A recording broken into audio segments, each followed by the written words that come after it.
Put my shirt down, at least. All right, questions for Troy. Oh. Right here, AJ. Front, left. Troy, I was cruising around practice the other day, and I was watching your guys drill, and you were on the sidelines watching some of the newcomers, and you were giving them some vocal instruction yourself. You're helping out Coach Levitt at that time. How do you view your role during practice as a leader like that? I mean, I'm a junior now, going on year 3. I mean, you got to step up when you've been here for so long. Me and Lana have a big job to show these young guys what to do. I mean, we had a lot of older guys show us what to do when we were younger.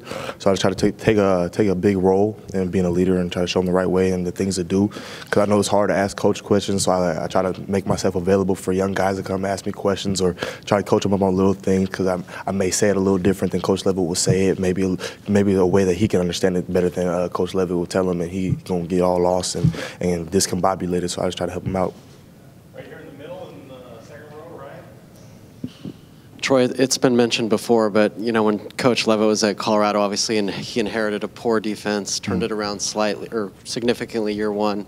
Year 2, they were a championship defense. What's kind of your sense of year 2 in Levitt for Oregon?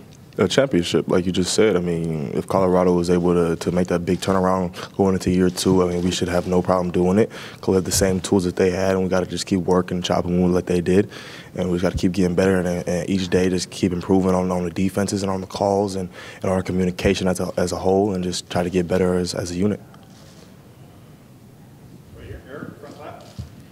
Troy, this is I think your 3rd different head coach in 3 years. That's probably kind of a strange situation. Kind of, what's that been like, and what's the comfort level with I mean, like you said, it's strange. You never expect to go to a college and have 3 different head coaches, especially here with the previous staffs that they had. It was all in-house. Nobody else were getting in and out. But I mean, to go through 3 different head coaches has been definitely a challenge. A lot of guys have faced a lot of adversity, because when you have new coaches come in, I mean, they're going to bring in their own recruits, so you got to fight and battle every year.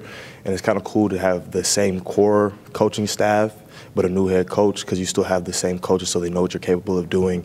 So it's not as much of proving yourself to the coach. It's more of working on your techniques, working on calls, working on things like that. But just 3 different head coaches, you can just see 3 different philosophies and 3 different ways practices are run, 3 different mentalities. And it's definitely just been kind of cool to be able to handle that and being able to move on forward in my life and handle adversity well.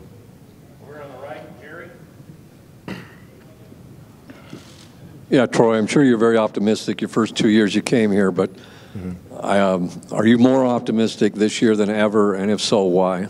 Oh, most definitely. I'm more optimistic this year because we have a same defense going to year 2, and this is the first time for me being able to have the same defense going 2 years in a row since I think my freshman year of high school. So being able to have the same defense, same terminology, same language, same guys around you that know what they're doing, and you can focus on the little things of the defense instead of working on the grand scheme of things is going to be great for us to have little checks to help us out with things that we didn't have last year, where guys were out of place by a step or 2, and we have that step or 2 now this year. And we're working on those things to get better and improve our game.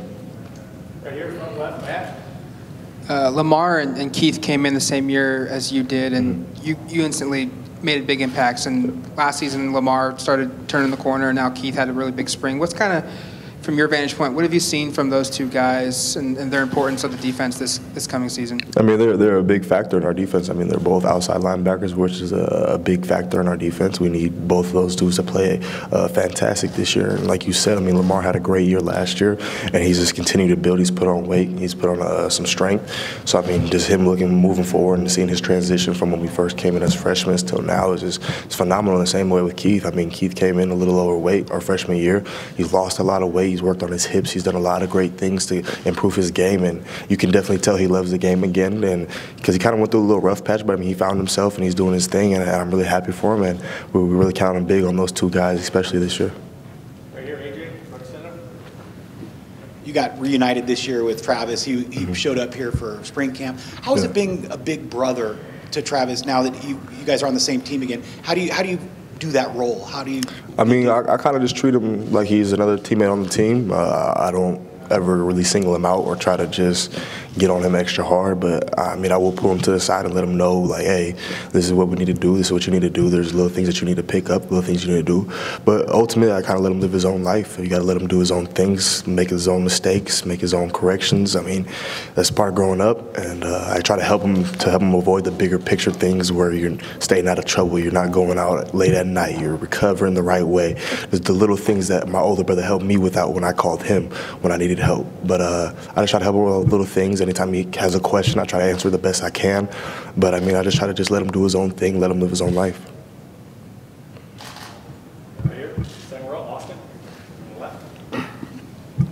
Troy, you mentioned 3 different head coaches, 3 different philosophies. What have you noticed so far in camp that's maybe a little bit different with Coach Cristobal compared to past camps? The physicality, most definitely. Coach Cristobal stresses physicality and being able to impose your will on anybody at any time you want. So I mean, we're focusing a lot on physicality this camp and working hard, working fast, but playing smart at the same time. We want a lot of hard hits, but thuds. We don't want anybody going to the ground. We want to play smart like we're professionals, but we still got to go full speed and get good work in. Right left, right here. You know, 3 new head coaches or throughout your career, that brings new strength coaches, new weight training programs. What's been the biggest difference this offseason in the weight training program? Just the attention to detail and just the workouts themselves have been different from the past two staffs that were here previously. Coach Feld and his staff are doing a phenomenal job. Everybody's bought into their program because you can tell, like, all the energy that you see on the media, all the energy you see on Twitter, Instagram, all that Flex Friday, the 45-day challenge, that's him 24/7, 365. Like, he's 100% go. So when you see that out of a coach, you got to try to match his energy because you know every day he's going to have that same energy. So if you're not matching it, you're just going to get pissed off, annoyed, you're just going to get bugged, and you're just going to try to go off in a corner and do your own thing. But if you can match it and kind of run with him and try to keep the same pace as him, you can do a lot of great things. And I think guys are trying to match it and do what he's telling us to do, and we're trying to just go the right way and continue to get stronger and faster and bigger. Right here on the left, Eric. What have you seen from Adrian and MJ? I know there's 2 true freshmen that had a couple days of fall camp, but have you kind of seen some flashes from those 2 guys? Oh yeah, most definitely. All the young guys have done a lot of flashes. Adrian is, as you could tell, he looks like a phenomenal beast. I mean, the dude he is what he is. I mean, coming out of high school looking like that is crazy. I mean, he runs well, good hips, he hits hard. I mean, he uses his hands well. Only thing with them is just got to get in the playbook a little bit more and just continue to grasp it, because when you think you have the defense, Coach Levis is going to throw another defense at you and it's all hell breaks loose. So you got to just continue to keep going and keep chopping wood and keep getting your playbook, because that's the biggest thing from transition from high school to college. I mean, we're all great athletes up here, so I mean the next best thing they have to do is get in the playbook and continue to learn. But I mean, so far over these past 3 days, they've been a phenomenal job and really big bright spots, and we're really excited about them for this year.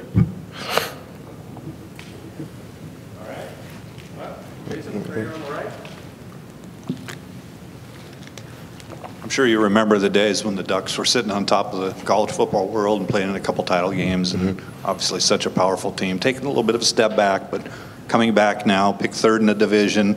What do you expect out of this team? Do you expect to be a Pac-12 contender, and why? Most definitely, man. We have a lot of guys who can do a lot of things right. We're going to work really hard, and we got a lot of proof this year. Like you said, we fell off a little bit, and we got a lot of things. We got a big alumni base that really supports us, a lot of fans that support us. So at the end of the day, you got to go out and do it for your community, do it for your fans, do it for the people who support you through the ups and the downs. And we've had a lot of great fans stick with us through the downs, so we got to go out there and give them a good season this year. And I think we're on the right path. We still have a little gap that we have to fill. Like Coach Cristobal tells us all the time, we still have that little gap we have to fill. But I mean, we're working towards it, and we're slowly getting close. That gap up a little bit to work towards that Pac-12 championship and be able to play on that Friday night and be able to get the job done. Good. All right. Thank you. Troy. Yep.